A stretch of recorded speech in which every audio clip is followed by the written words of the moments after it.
नमस्कार, आप देख रहे हैं आवाज इंडिया, देश की भरोसेमंद आवाज। और मैं हूं इशिता चक्रवर्ती। एक इमारत में आग लगती है। कुछ मिनटों में धुआं पूरे भवन को निगल लेता है। लोग खिड़कियों से मदद के लिए चीखते हैं और फिर अगले दिन खबरों में सिर्फ एक आंकड़ा जुड़ जाता है, इतने लोगों की मौत।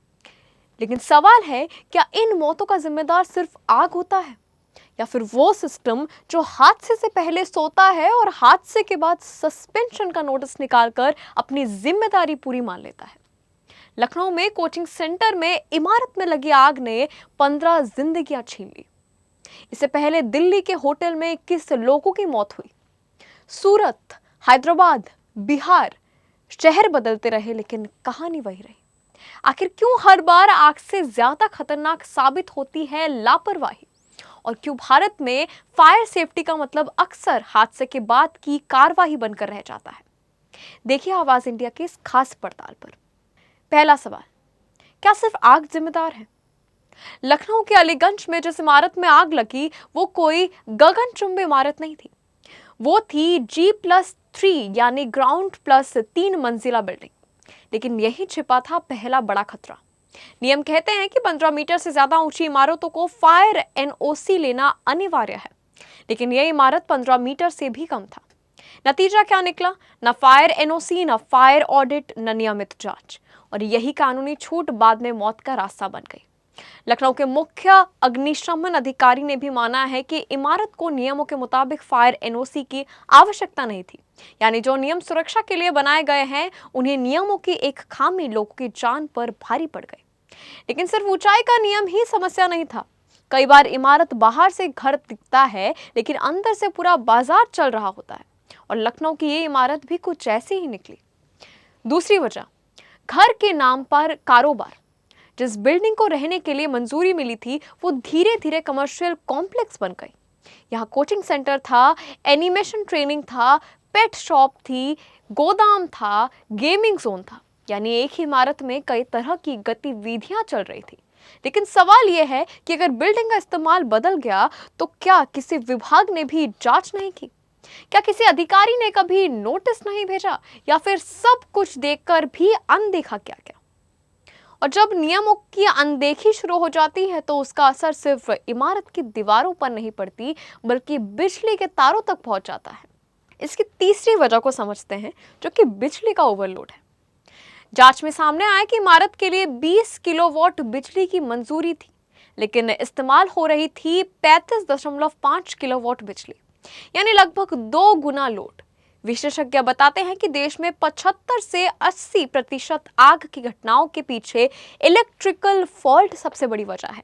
लेकिन फायर सर्विस की रिपोर्ट भी ये कहती है, ओवरलोड तार, पुरानी वायरिंग, असुरक्षित कनेक्शन और फिर एक छोटी सी चिंगारी जो पूरे भवन को आग के हवाले कर देती है। लेकिन वही सबसे बड़ा सवाल, क्या भारत में कानून कमजोर है या फिर कानून लागू करने वाले? इसकी चौथी वजह समझते हैं। कानून मजबूत, अमल कमजोर। भारत में नेशनल बिल्डिंग कोड मौजूद है, फायर सेफ्टी के नियम भी बेहद सख्त हैं, लेकिन विशेषज्ञ कहते हैं समस्या नियमों की नहीं, उनकी पालन की है। अक्सर फायर एनओसी मिलने के बाद फायर इजेक्ट बंद कर दिए जाते हैं, सीढ़ियां स्टोर पर बनाई जाती हैं, निकासी मार्गों पर सामान रख दिया जाता है। दिल्ली के मालवीय नगर होटल हादसे में भी ऐसा ही देखने को मिला था। होटल को 6 कमरों की मंजूरी थी, लेकिन चल रहे थे 25 कमरे, यानी कागजों पर कुछ और जमीन पर कुछ और। जब हादसा हो जाता है तब शुरू हो जाती है कार्रवाई, सस्पेंशन, गिरफ्तारी और बयानबाजी। समझते हैं पांचवी वजह, जो कि है कार्रवाई हमेशा हादसे के बाद। लखनऊ हादसे के बाद 4 अधिकारियों को निलंबित कर दिया गया था, 3 लोगों की गिरफ्तारी भी हुई। लेकिन सवाल यह है कि अगर इमारत में अवैध निर्माण 2016 से चल रहा था तो कार्रवाई 2026 में मौतों के बाद ही क्यों हुई? क्या सिस्टम को हादसे का इंतजार था, या फिर शिकायतें फाइलों में दबती रही? एनसीआरबी के आंकड़े बताते हैं 2022 में देश भर में 7,567 आग की घटनाएं आई हैं, 4,435 लोगों की मौत हुई है। 2023 में 6,891 लोगों की जान गई है। 2024 में 5,888 लोगों की मौत हुई, और इनमें से 3,595 मौतें घरों और रिहायशी इमारतों में हुई है।